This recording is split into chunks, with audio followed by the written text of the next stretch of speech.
Hello friends, welcome back to my channel. మేమైతే కోదాడలో ఉన్న కోదండరామస్వామి టెంపుల్‌కైతే వెళ్ళాము.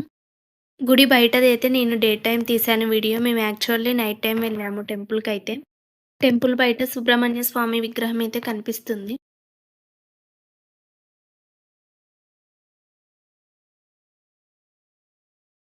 లోపలికి వెళ్ళగానే ఇలా అయితే మనకి కనిపిస్తుంది. లెఫ్ట్ సైడ్ వెళ్తేనేమో అమ్మవారు, రైట్ సైడ్ వెళ్తేనేమో శివలింగం అయితే ఉంటుంది. నేనెప్పుడో చిన్నప్పుడు గుడి కట్టక ముందైతే వెళ్ళాను. గుడి కట్టిన తర్వాత ఫస్ట్ టైమ్ వెళ్ళడం 2 ఇయర్స్ అవుతుందనుకుంటా గుడి కట్టి. మనం గుడి లోపలికి ఎంటర్ అయిన తర్వాత మిడిల్‌లో కిందకి లోపలికి మనకి వినాయకుడి విగ్రహం అయితే కనిపిస్తుంది. చిన్న టెంపుల్ లాగైతే ఉంటుంది. మనం లెఫ్ట్ సైడ్ పైకి వెళ్తే అమ్మవారి విగ్రహం అయితే కనిపిస్తుంది. ఈ టెంపుల్‌లో మనకి 3 ధ్వజస్తంభాలైతే కనిపిస్తాయి. అందులో ఒకటి అమ్మవారి విగ్రహం ముందైతే ఉంటుంది. ఇప్పుడు ఈ టెంపుల్ అయితే చాలా బావుంది. కొత్తగా కట్టిన తర్వాత నేనైతే చిన్నప్పుడు చాలా సార్లు వచ్చిన ఈ టెంపుల్‌కి. పాత గుడికైతే కట్టిన తర్వాత అయితే ఎప్పుడు రాలేదు. వీలు పడలేదు. మేమెప్పుడు కోదాడ వస్తాము కానీ టెంపుల్‌కి రావడానికైతే వీలు పడలేదు. ఎప్పటినుంచో అనుకుంటున్నా వెళ్ళాలి, వెళ్ళాలి, వెళ్ళాలి అని. ఫైనల్లీ అయితే టైం కుదిరింది, వచ్చేసాను. ఇవి లక్ష్మీనారాయణ స్వామి విగ్రహాలు. ఇప్పుడైతే మనం వెంకటేశ్వర స్వామి దర్శనమైతే చేసుకుందాము. సేమ్ తిరుపతిలో చూసినట్లే ఉంటుంది వెంకటేశ్వర స్వామి. చాలా అంటే చాలా బావుంటుంది. చూడండి మీరు కూడా. చూసారా స్వామివారు ఎంత అందంగా కనిపిస్తున్నారు. చూస్తుంటే చూడాలనిపిస్తుంది. అంత అందంగా అయితే ఉన్నారు. వెంకటేశ్వర స్వామికి పక్కనే రాముల వారైతే కనిపిస్తారు. సీత, రాముడు, లక్ష్మణులైతే కనిపిస్తారు మనకి. ఉత్సవమూర్తి విగ్రహాలు కూడా ఉన్నాయి చూడండి, సీతారాముల వారివి.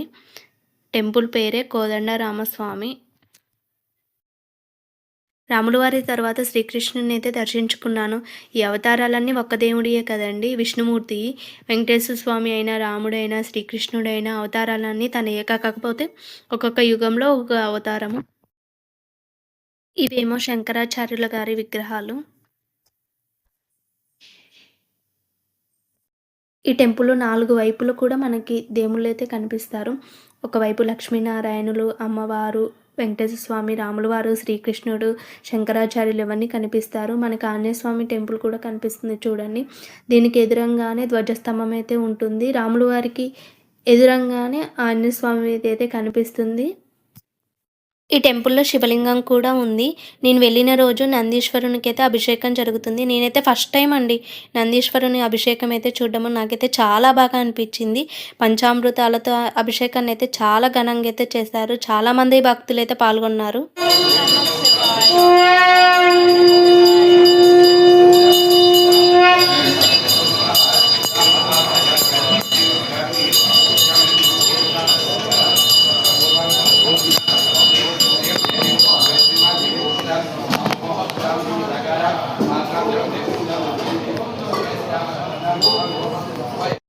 నందీశ్వరునికి పంచామృతాలతో అభిషేకం చేయడం అయిపోయిన తర్వాత అలంకరణ అయితే జరుగుతుంది. మేమైతే దానికోసమే అందరం వెయిట్ చేస్తున్నాము.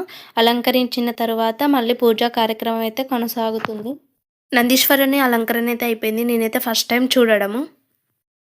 అయితే చాలా బాగా అనిపించిందండి. ఎందుకంటే నేను ఇప్పటి వరకు అసలకి నందీశ్వర అభిషేకం అయితే చూడలేదు. ఫస్ట్ టైం చూసిన. అలంకరణ కూడా ఫస్ట్ టైం చూసిన. అందుకే చాలా మంచిగా అనిపించింది. శివలింగాన్ని కూడా మంచిగా అలంకరించారు. శివలింగం ఎదురంగా ధ్వజస్తంభం అయితే కనిపిస్తుంది. మొత్తం 3 ధ్వజస్తంభాలని చెప్పా కదా! అమ్మవారి ముందు ఒకటి, ఆంజనేయస్వామి ముందు ఒకటి, శివలింగం ముందు అయితే ఒకటి ఉంటుంది. ఇక్కడ నవగ్రహాలు కూడా ఉన్నాయి. ముందు పక్కన ఏదో కన్‌స్ట్రక్షన్ అయితే జరుగుతుంది. ఖాళీ ఫ్లాట్. టెంపుల్ అయితే చాలా బావుంది. మీకెప్పుడైనా వీలుంటే దర్శించుకోండి. పూజ అయిపోయిన తర్వాత నేనైతే ప్రసాదం తీసుకోవడానికైతే వెళ్తున్నాను. ప్రసాదమైతే తీసేసుకున్నాను. పులిహోర, నందీశ్వరుని మెడలో వడ, అరటిపండు. నాకైతే గుడిలో ప్రసాదం అంటే చాలా ఇష్టము. మీలో ఎంతమందికి ఇష్టమో కామెంట్ చేయండి. వీడియో నచ్చితే లైక్ చేయండి, షేర్ చేయండి, సబ్స్క్రైబ్ చేసుకోండి.